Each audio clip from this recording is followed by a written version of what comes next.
حضور کے حلیہ پر ام معبد سے لے کر کے حضرت ہند بن ابی حالہ تک ایک لمبا سلسلہ ہے اور طویل حدیثیں ہیں، لیکن یہ جو حدیث میں آپ کے سامنے بیان کرنے لگا ہوں یہ ہر شخص یاد کر سکتا ہے۔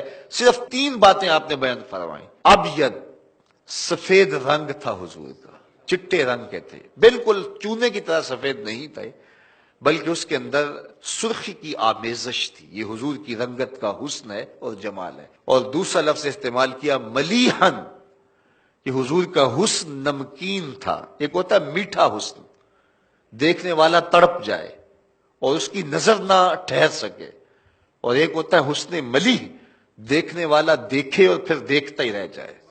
خود فرمایا انا املہ و اخی یوسف اسبہ، میں نمکین حسن والا ہوں اور میرے بھائی یوسف کا حسن میٹھا تھا۔ وہاں زنان مصر کی انگلیاں کٹ گئیں، اور یہاں معاملہ ایسا بظاہر نہیں ہوا، اس لیے کہ حضور کے جمال کے اوپر پردے رکھے گئے تھے۔ اگر وہ جلوہ کریں تو کون تماشائی ہو، اس لیے 70,000 بشریت کے پردے حضور کے جمال پر ڈالے گئے تھے۔ تو حضور کے حسن کے لیے دوسرا لفظ جو حضرت ابو طفیل نے بیان کیا ملیحن، حضور کا حسن نمکین تھا۔ اور تیسرا لفظ جو استعمال کیا وہ ہے مقصد۔ مقصد کا معنی متوازن، ہر معاملے میں توازن، سوا صدر والبطن، پیٹ اور سینہ برابر۔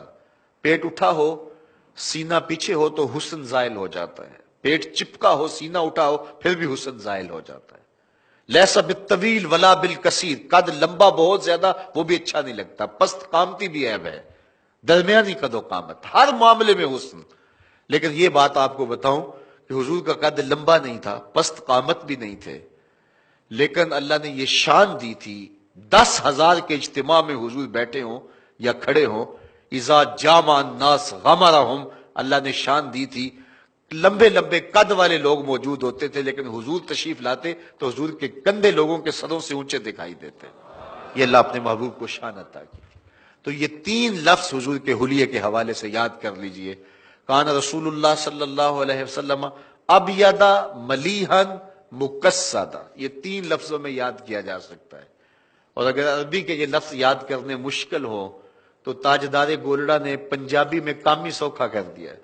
مکھ چند بدر شاہ شانی ہے، متھے چمک دی لاٹ نورانی ہے، کالی زلف تے اکھ مستانی ہے، مخمور اکھی ہیں مد بھریاں۔ وہ جمال حضور کو دیا گیا جو کسی اور کا مقصوم نہیں۔ کل قمر لیلۃ البدر لم ارا قبلہ ولا بعدہ مثلہ، کہا کیا پوچھتے ہو، 14ویں رات کے چمکتے ہوئے چہرے کی طرح حضور کا چہرہ نور تھا۔ پھر حضرت ابو ہریرہ فرماتے نہیں نہیں، حضور جیسا نہ پہلے دیکھا نہ بعد میں دیکھا۔ حسان بن ثابت بولے دیکھتے کیسے، کسی ماں نے جنم دیا ہوتا تو دیکھتے۔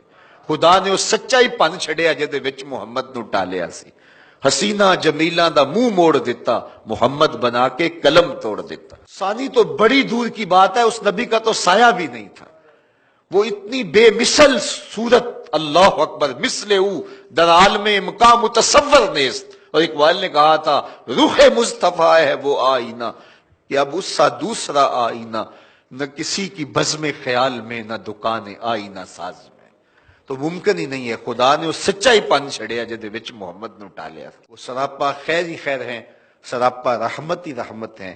تو اگر ہم ان سے محبت کرتے ہیں تو محبت کا تقاضا یہ ہے کہ ہم ان کی اطاعت کریں، ان کے ذکر کی کثرت کریں، ان کے نام کی پکار کریں، اور ان کو ہر طرح سے بے عیب اور بے نقص دیکھتے رہیں، اور ان کے لیے اپنی زندگی کا سب کچھ حاصل حیات نچھاور کر دیں۔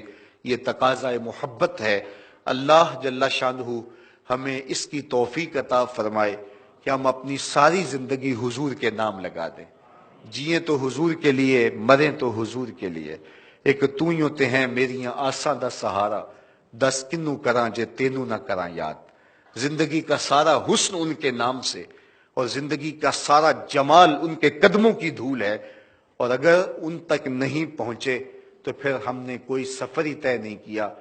اگر ہم منزل کی طرف بڑھنا چاہتے ہیں تو پھر انہی کے قدموں میں پہنچ جائیں۔ ہر راہ پہنچتی ہے تیری چاہ کے در پہ، ہر حرف تمنا تیرے قدموں کی صدا ہے۔